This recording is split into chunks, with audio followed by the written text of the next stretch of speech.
3장 1절부터 9절인데 그중에 7절과 8절 전반부 제가 봉독하도록 하겠습니다. 나머지는 설교 중에 함께 우리가 합독하도록 하겠습니다. 그러나 무엇이든지 내게 유익하던 것을 내가 그리스도를 위하여 다 해로 여길 뿐더러 또한 모든 것을 해로 여김은 내 주 그리스도 예수를 아는 지식이 가장 고상하기 때문이라. 아멘. 오늘은 유익하던 해로움이라는 제목으로 하나님의 말씀을 나누겠습니다. 이번 주와 다음 주 빌립보서 3장 말씀을 우리가 공부하는 시간을 갖겠습니다. 바울 당시의 빌립보는 이 그리스도 북쪽 마게도냐에 제일되는 로마의 식민 도시였습니다. 또한 빌립보 교회는 사도 바울이 마게도냐로 건너와 우리를 도우라는 이 꿈으로 인도함을 받아 빌립보에 세운 유럽의 최초의 교회였다고 합니다. 지난 1장에서는 하나님은 이미 시작하신 우리의 구원을 끝까지 이루어 가시리라는 말씀과 또 예수 안에 안식하는 죽음도 유익하지만 힘들어도 살아서 이 열매 맺는 더 유익한 삶을 살겠다는 바울의 고백을 나누었습니다.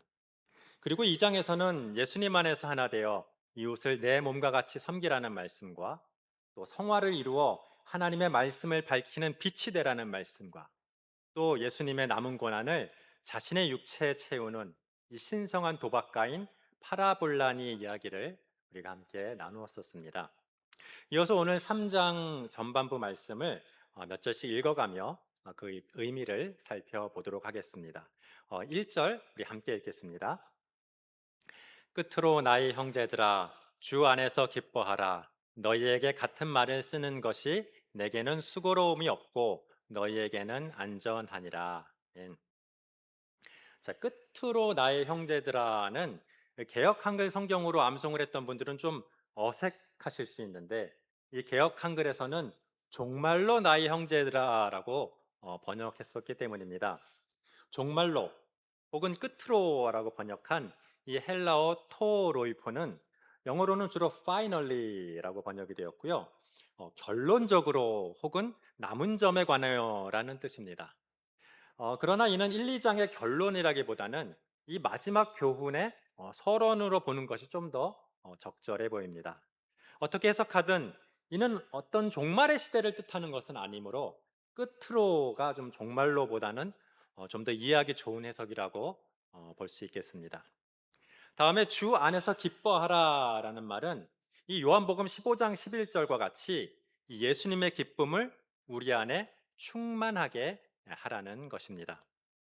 예수님의 기쁨은 이 하나님의 사랑으로 사랑하는 자의 기쁨입니다.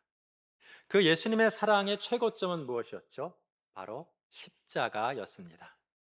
그런데 십자가의 현실은 이 정말 육체가 찢어지는 고난이었지만 이 하나님의 사랑으로 말미암는 것이므로 이 어떤 기쁨이 동반이 되었습니다. 그런데 그 처절한 고난보다 이 사랑을 행하는 기쁨이 더 컸기에 이 십자가에는 고난을 능가하는 기쁨이 있었습니다. 따라서 예수님의 기쁨을 소유한 우리는 어떠한 고난 가운데서도 예수님으로 인해 주 안에서 기뻐할 수 있겠다라는 그런 믿음의 고백입니다. 그리고 너희에게 같은 말을 쓴다라는 말은 이전에도 이와 같이 유대 율법주의자로 대표되는 거짓 스승에 대한 경고를 썼었다는 말이죠. 이는 아마도 지금 소실된 빌립보에 보낸 이 사도 바울의 이전에 어떤 서신을 말하는 것으로 보여집니다. 또한 수고로움이 없다라는 말은 너희의 영혼에 유익한 것이니 반복하여 강조해도 뭐 수고라고 볼 수 있겠냐라는 말입니다. 숨을 쉬고 밥을 먹는 것처럼 이 필수적인 것을 반복하는 것은 전혀 수고로운 것이 아니고 생명을 유지하고 또 안전하게 하는 것이기 때문입니다. 거짓 스승에 대한 경고는 바로 영혼의 생명을 안전하게 하는 것이라는 말씀이죠. 2절과 3절 우리 함께 읽도록 하겠습니다. 개들을 삼가고 행악하는 자들을 삼가고 몸을 상해하는 일을 삼가라. 하나님의 성령으로 봉사하며 그리스도 예수로 자랑하고 육체를 신뢰하지 아니하는 우리가 곧 할례판이라. 아멘. 네, 유대 율법자들이 가르치는 것은 하나님의 은혜가 아닌 자신의 어떤 노력으로 율법을 준수하여 구원을 얻는 것이었습니다. 그래서 바울은 그들을 개요, 행악하는 자요, 몸을 상해하는 자들이라고 비판합니다. 성경에서의 개는 지금의 우리가 귀엽게 키우는 이런 반려견과는 달리 이 거리에 아주 지저분하고 뭐 그런 들개를 말합니다. 그 당시에 비양심적이고 탐욕스러우며 더러운 것을 지칭하는 관용어였는데요. 바울은 유대 율법자를 그래서 개라고 지칭하는 것입니다. 그들은 율법을 모르는 이방인을 개라고 불렀지만 바울은 율법으로 은혜의 복음을 방해하고 가리우는 그들을 오히려 개라고 부르고 있는 것입니다. 그 다음에 행악하는 자라고 나오는데 이는 직역하면 악한 일꾼입니다. 예수님이 말씀하신 사꾼 목자요, 오늘날의 거짓된 사역자를 말하는 것입니다. 여기서는 하나님의 일을 한다고 하며 사리사욕을 채우는 악한 유대 율법주의자를 말하고 있습니다. 설사 자기의 유익을 위하지 않았더라도 이 하나님의 말씀보다 자신의 해석과 그의 의견을 더욱 내세운다면 이 행악하는 자라 아니할 수 없었습니다. 그리고 이 몸을 상해하는 일을 삼가라에서 이 삼가라는 말은 경계심을 가지고 주의하여 살피라라는 말인데요. 본문에 계속해서 세 번이나 반복해서 강조를 했었죠. 자, 개역 한글에서는 이 몸을 상해하는 일을 삼가라라는 이 말씀을 손할례당을 삼가라라고 번역했었습니다. 손할례당은 텐 카타토메를 번역한 것인데 이 페리토메는 할례이고요. 이 카타토메는 그냥 절단을 의미합니다. 즉 살 자르기를 하는 자들 혹은 손할례당 혹은 몸을 상해하는 일을 하는 자들을 삼가라는 말이었습니다. 그들의 할례는 이 할례의 참뜻을 잊어버리고 그 육체적 의식만을 강조하니까 그냥 모세 율법에서 금지하는 카타토메, 즉 제사를 자르는 것에 지나지 않는다는 아주 강한 바울의 비판이었습니다. 제 생각에는 이 카타토메를 몸을 상해하는 일이라고 하는 몸을 상해하는 일을 하는 사람들이란 뜻으로 손할례당이라고 좀 의역을 한 이 개역 한글이 몸을 상해하는 일 자체로 번역한 개역 개정보다는 좀 더 합리적으로 보입니다. 개역 한글은 삼가할 대상으로 앞에서 개와 행악하는 자가 사람을 지칭하니까 이 세 번째도 사람으로 의역했지만 이 개정 개역에서는 사람이 아닌 그냥 그런 일로 번역해도 무리가 좀 없어 보여서 좀 직역을 했었던 것입니다. 그러나 그 뒤에 3절에서도 해 페리토메를 사람들을 지칭하는 것을 해석해서 할례파 혹은 할례당이라고 이제 번역을 한 것을 보면 이와 대조되는 텐 카타토메는 손 할례당이나 혹은 더 해석을 해서 몸을 상해하는 일을 하는 자들이라고 번역하는 것이 좀 더 합리적으로 보입니다. 그러나 큰 의미의 전달하는 문제가 없어서인지 NIV 같은 경우는 상해하는 사람으로 의역했지만 킹 제임스 버전 같은 경우는 상해하는 일로 직역을 했으니까 했고 또 나머지 성경 번역도 이렇게 반반으로 영어 성경 번역이 한 반반 정도로 나뉘어서 번역한 것을 볼 수 있습니다. 그런데 이와 대조되는 이 3절에서는 우리가 곧 할례파라고 이렇게 하면서 해 페리토메를 그 할례가 아닌 할례하는 사람으로 번역한 것은 비교적 문법상으로 명확하기 때문에 이견이 없습니다. 여기서의 이 할례파는 사실 할례를 영적으로 하는 사람들이지 실제로 이 육체적으로 할례를 한 사람들이 아닙니다. 실제로 육체의 할례를 했건 안 했건 상관없이 예수님을 믿음으로 영적으로 할례를 받은 그런 사람을 의미합니다. 구약의 하나님의 백성의 표시가 할례였다면 신약의 하나님의 백성의 표시는 믿음의 고백이나 세례에 해당되고 이는 할례처럼 육체적인 어떤 표식을 남기는 것이 아니라는 거죠. 심지어는 구약 신명기와 예레미야에서도 마음의 할례를 하라고 하면서 이 육체의 할례보다 그 영적 의미를 더 강조했었습니다. 그런데 이미 예수님이 오셨는데 아직도 그 육체의 할례를 고집하면 안 된다는 말씀입니다. 구약의 제사가 예수님의 십자가로 완성되어 더 이상 필요 없는 것처럼 이 구약의 할례는 예수님을 영접함으로 혹은 이를 사람들 앞에서 증거하는 세례를 받음으로 완성된 것이므로 더 이상 필요가 없다는 것입니다. 이제 그 영적이고 참된 할례를 받은 할례파에는 세 가지 조건이 있습니다. 그 중에 먼저는 성령으로 봉사하는 것이라고 합니다. 여기서 봉사라고 번역된 헬라어 라트레이아는 삶으로 섬기는 예배를 말합니다. 우리는 예배가 회중 예배인 월십, 프로스키네오와 삶으로 섬기는 예배인 서비스, 라트레이아로 나눌 수 있다는 것을 전에 많이 배웠습니다.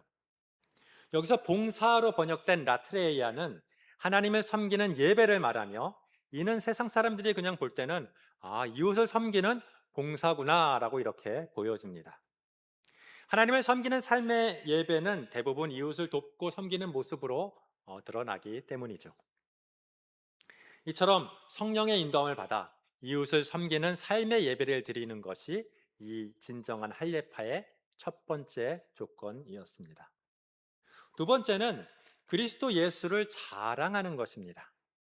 이는 율법을 지키는 행위를 자랑하는 유대 율법자와 달리 예수님의 십자가의 공로와 그로 인한 구원을 자랑하는 것을 뜻합니다.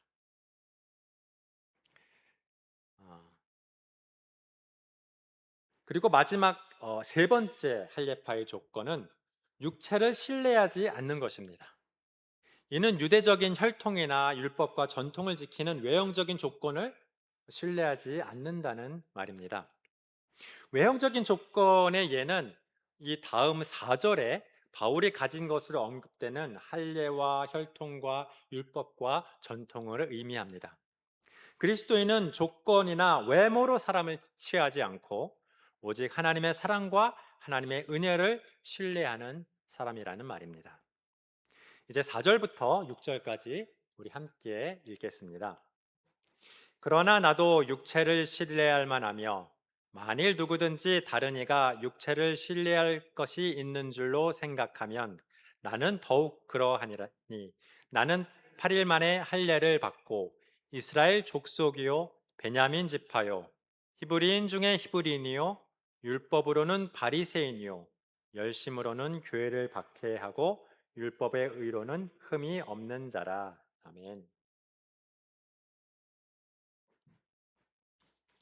이 유대율법자들이 앞에 이 3절까지의 이야기를 들었다면 바울에게 그건 내가 할례를 받지 않았고 율법을 모르게 하는 이야기 아니야?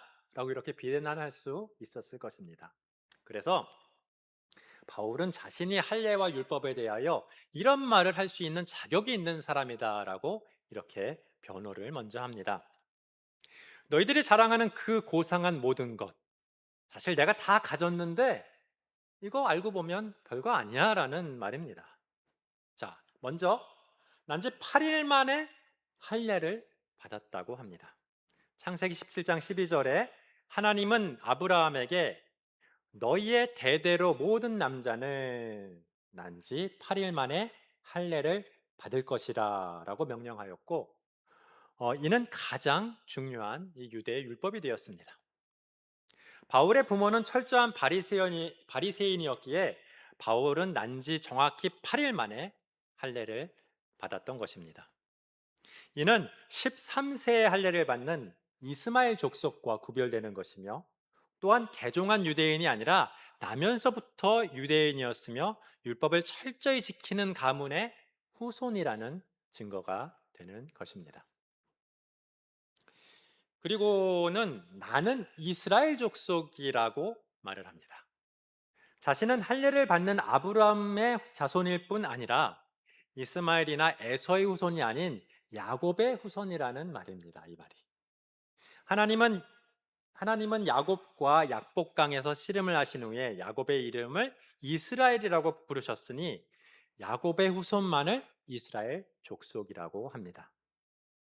자, 그리고 베냐민 지파라고 또 언급합니다. 베냐민은 야곱이 사랑하는 라헬의 마지막 막내 아들이었습니다.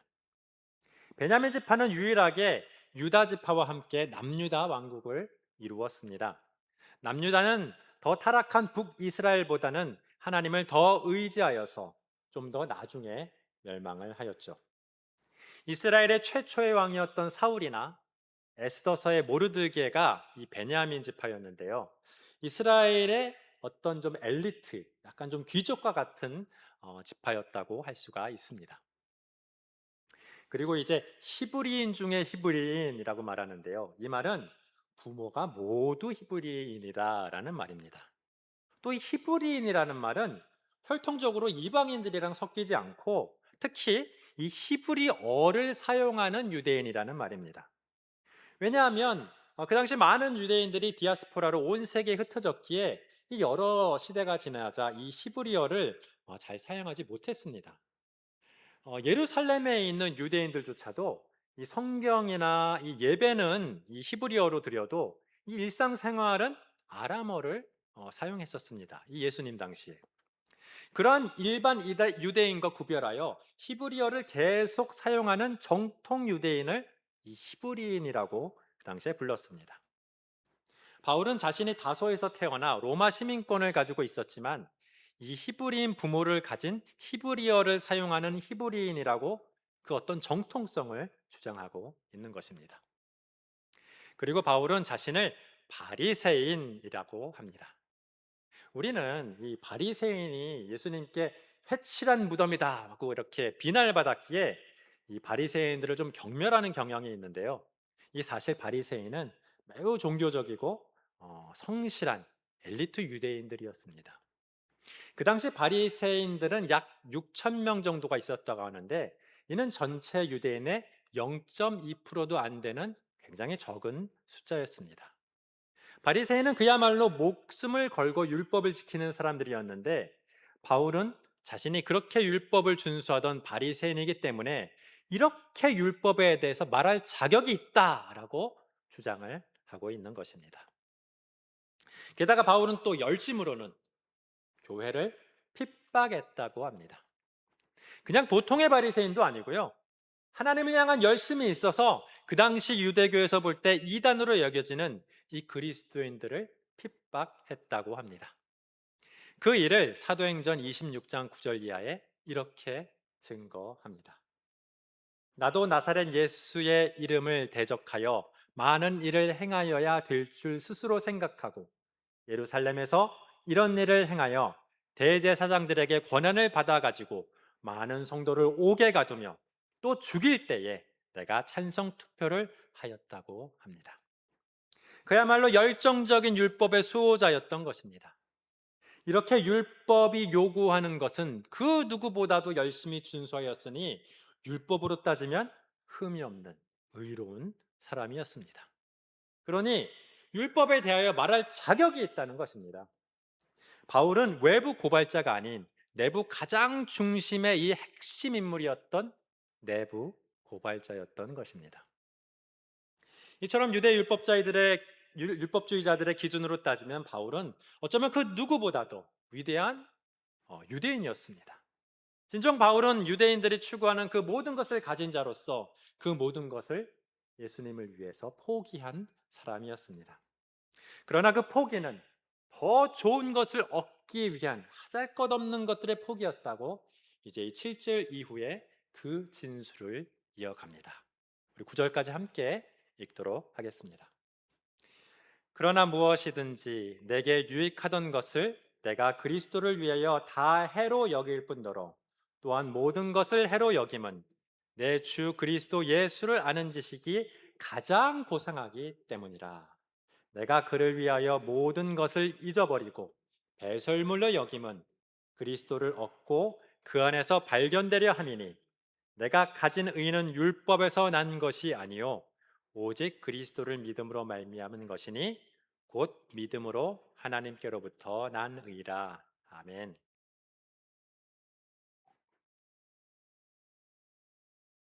자, 이제 내가 유익하던 것은 이 앞에서 언급한 할례, 히브리인, 바리새인, 율법 그리고 유대 전통 준수의 열심이었던 그런 것이었습니다. 그러나 이런 것들을 이제는 그리스도를 위하여 다 해로 여긴다고 바울은 말하고 있습니다. 자, 여기서 유익하다는 것은 무슨 말일까요? 적어도 이 바울에게 있어서 금전적인 유익이나 명예를 위한 그런 유익은 아니었습니다. 이는 구절에 언급된 하나님께로부터 난 의를 얻기 위한 유익이었습니다. 헬라어 디카이오스네, 영어로는 righteousness를 번역한 의, 한국말로는 굉장히 간단하죠. 그냥 의입니다. 의. 이 의는 언약에 충실한 것을 원래 말해요. 그 원뜻에는 언약에 충실한 것을 말하는데, 이는 곧 하나님과의 바른 관계를 말합니다. 일반적으로 약속을 잘 지키는 것도 의이지만, 이제 이 성경적인 의미에서는 하나님의 약속인 이 성경의 언약을 믿고 그 언약에 충실한 것인데요. 이것이 곧 하나님과의 바른 관계를 맺게 해주기 때문입니다. 바울에게 유익한 것은 나를 의롭게 하는 것이며 나와 하나님과의 어떤 그 관계를 바르게 하는 것이었습니다. 바울은 이전에는 혈통과 율법 준수와 전통을 지키는 것이 자신을 의롭게 한다고 믿었었던 거죠.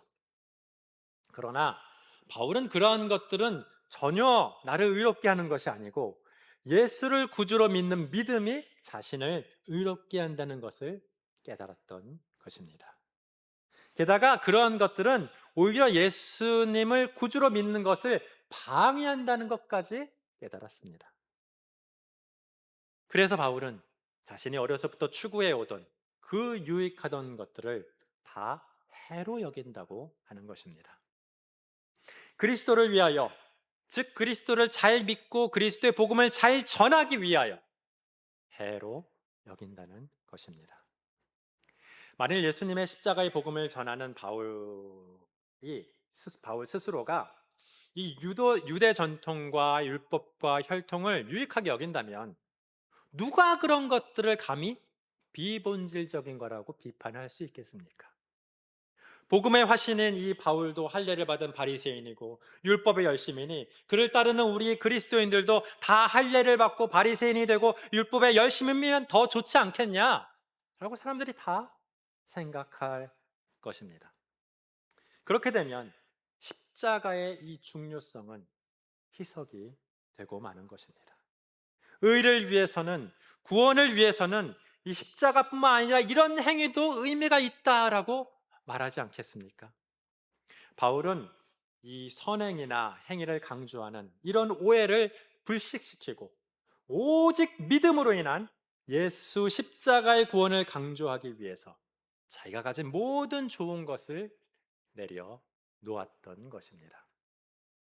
전도 유망하고 칭송받던 유력한 바리새인 소장파 지도자에서 이제는 예수파 떠돌이 순회 전도자로 자신을 낮추었던 것입니다. 영혼 구원을 위해 낮아지신 이 예수님의 성육신을 어쩌면 본받은 것이라고 생각이 됩니다. 이는 또한 예수님의 순수한 복음에 조금도 전통 유대인의 불순물이 끼지 못하게 하는 특단의 조치였습니다. 8절에서 헬라어 스쿠발라를 번역한 이 배설물은 이 바울의 자기 희생을 더욱더 여지없이 드러내주는 단어입니다. 이제는 해로 여기다 못해 배설물로 여긴다고 합니다.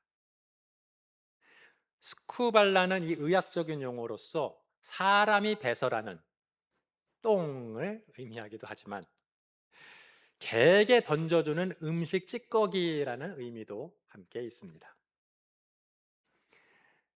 바울은 2절에 유대 율법주의를 개라고 불렀다 그랬죠.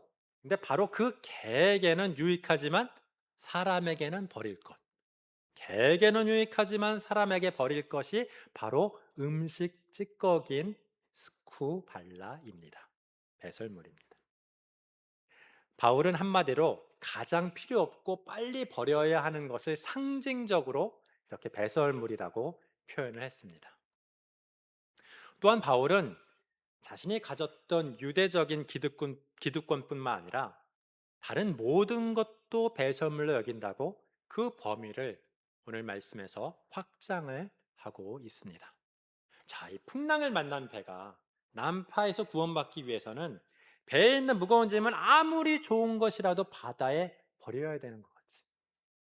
돈이라고 안 버려요. 금이라고 안 버려요. 내가 살아야 되는데. 다 그런 것 같이 가장 중요한 영혼의 구원을 위해서는 다른 모든 것을 배설물같이 여길 필요가 있다는 것입니다. 이는 바울이 가진 유대적인 기득권에 더해 헬라적이고 로마적인 기득권을 더하는 것입니다. 자, 사실 바울은 유대 바리새인으로서만 대단했던 것이 아니고요. 헬라어에 능통한 학자였고요. 로마의 정당한 시민이었습니다. 그 당시 헬라어에 능통한 학자라면 글쎄요, 30년 전에 한국에서 영어에 능통한 박사라고 볼 수 있을 것 같아요. 그 당시 로마 시민권은 한 30년 전에 미국의 시민권과 비슷하다고 볼 수 있을 것 같아요. 지금 뭐 한국의 시민권도 국제사회에서 상당한 파워가 있지만 한 30년 전에 이게 미국 시민권이라고 하면 아주 비교 불가한 파워가 전 세계에 있었습니다. 바울은 이 모든 권리를 내 주 그리스도 예수를 아는 지식이 가장 고상하기 때문에 모든 것을 배설물로 여긴다고 합니다. 물론 배설물 여긴다는 것은 그렇게 무가치하게 여긴다는 것이지 이미 있는 것을 일부러 다 버리거나 뭐 없애야 한다 뭐 꼭 이런 뜻은 또 아닙니다. 때로는 바울의 시민권과 같이 사역에 이용할 수도 있습니다. 또한 이 빌립보서를 헬라어로 아주 논리정연하게 작성한 것도 그의 헬라 학식을 버리지 않고 이용했었던 것입니다. 그러나 예수님의 십자가를 고상하고 귀하게 여기다 보니까 이 나머지는 이 복음의 불순물이 되지 않도록 나의 중요한 자산 목록에서는 다 제거하겠다는 것입니다. 오늘날도 학식이 높거나 집안이 좋거나 돈이 많으면 뭐 교회에서도 꽤나 존경을 받습니다. 그런 좋은 조건에서도 뭐 겸손하게 예수님을 잘 믿는다고 꽤나 인정을 받기도 합니다. 바울은 그래서는 안 된다는 말을 하고 있는 것입니다. 믿음이 좋은 것이 영적으로 인격적으로 성숙한 것이 더 중요한 것이지 이 복음 이외의 것들을 중요하게 생각하다 보면 본질적인 복음이 희석된다는 것입니다. 이미 가지고 있는 학식과 집안과 돈이 복음을 누리고 나누는데 방해가 되지 말아야 된다는 것입니다. 이는 또한 세상적으로 유력하게 되어서 내가 더 효과적으로 복음을 전하겠다고 이 세상적인 욕심의 오류에 빠져서 인생을 낭비하지 말라는 지혜의 말씀이기도 합니다. 예수를 아는 고상한 지식에 비교하면 그 외의 것은 모두 배설물로 여길 줄 알아야 한다는 것입니다. 이렇게 복음을 제외한 모든 것을 배설물로 여기는 이유는 9절에 그리스도를 얻고 그 안에서 발견되려 함이라 라고 하고 있습니다. 이는 그리스도를 믿어 구원을 받는다는 말인데 수동적으로 표현을 하고 있습니다. 먼저 그리스도를 믿는 것을 얻는다라고 표현을 하는데 이는 내가 값을 치르고 받은 것이 아니라 은혜로 받는다는 말입니다. 내가 내 능력으로 믿은 것이 아니고 그 믿음을 하나님으로부터 은혜로 얻는다라는 표현을 하고 있습니다. 이는 나의 구원이 전적으로 하나님의 주권에 있다는 고백입니다. 또한 그 안에서 발견된다는 말도 이 재림 때에 하나님에 의해 육체로 부활하여 구원받은 이 자신이 발견된다라는 표현입니다. 이것도 구원이 나로 말미암은 것이 아니라 전적인 하나님의 은혜로 의한 것이라는 그 어떤 표현입니다. 그리고 9절에 내가 가진 의라는 것은 앞서서 말한 하나님과의 이 바른 관계인데 죄를 가져서 하나님과의 바른 관계를 가지지 못하면 마지막 때 심판을 받고 멸망을 합니다. 그래서 우리는 십자가로 죄를 해결하고 의롭게 되는 것을 마지막 때의 영원한 멸망인 둘째 사망으로부터의 구원이라고 부릅니다. 우리가 죄와 사망으로부터의 구원이라고 부를 때 그 사망은 첫째 사망인 육체의 사망이 아니라 이 둘째 사망인 육체와 영혼의 영원한 사망을 지칭하고 있는 것입니다. 예수님은 요한복음 11장 25절 이하에 나는 부활이요 생명이니 나를 믿는 자는 죽어도 살겠고 무릇 살아서 나를 믿는 자는 영원히 죽지 아니하리라고 말씀하셨던 것을 우리는 기억하고 암송하고 있습니다. 여기서 죽어도 살겠고는 지금 육체는 죽어도 마지막 때 부활하여 영원히 살겠다는 말이죠. 그리고 영원히 죽지 않겠다는 말은 이 육체가 죽지 않겠다는 말이 아니고 영원한 둘째 사망을 보지 않고 영원히 살겠다는 말입니다. 따라서 예수님을 믿어 하나님과의 바른 관계를 맺은 이 의로운 사람은 둘째 사망에서 구원을 받아 영원히 살게 된다는 의미입니다. 자, 이렇게 죄와 사망으로부터 구원을 받아 하나님과의 언약에 충실하여 하나님과의 바른 관계를 맺은 의인은 율법을 준수하거나 무엇을 행함으로 절대로 이루어지지 않고 하나님으로부터 받은 믿음으로 예수님을 구세주와 주로 영접하여 얻게 된 것이라는 이신칭의의 진리를, 우리가 잘 아는 이신칭의의 진리를 다음과 같이 요약합니다. 내가 가진 의는 율법에서 난 것이 아니요 오직 그리스도를 믿음으로 말미암은 것이니 곧 믿음으로 하나님께로부터 난 의라. 아멘. 기도하시겠습니다. 사랑해 주님 감사합니다. 우리를 구원하시고 하나님을 섬기는 예배자로 살아가게 하시니 감사합니다. 오늘 바울의 고백과 같이 우리가 가진 세상의 좋은 것을 예수님을 위하여 버릴 수 있게 하여 주시옵소서. 성령의 도우심으로 무엇이 중요한 것인지 알 수 있게 하여 주시옵소서. 세상적인 생각을 가지고 돈이나 능력으로 하나님의 일을 하겠다는 망상에서 벗어나게 하여 주시옵소서. 사람을 외모로 취하지 아니하며 예수님을 자랑하며 이웃을 돕고 섬기는 이 라트레이아의 예배를 드리며 살아가는 참된 할례파가 되게 하여 주시옵소서. 하나님의 진리를 배워가며 날마다 새롭게 거듭나기를 소망하오며 예수님의 이름으로 기도드리옵나이다. 아멘.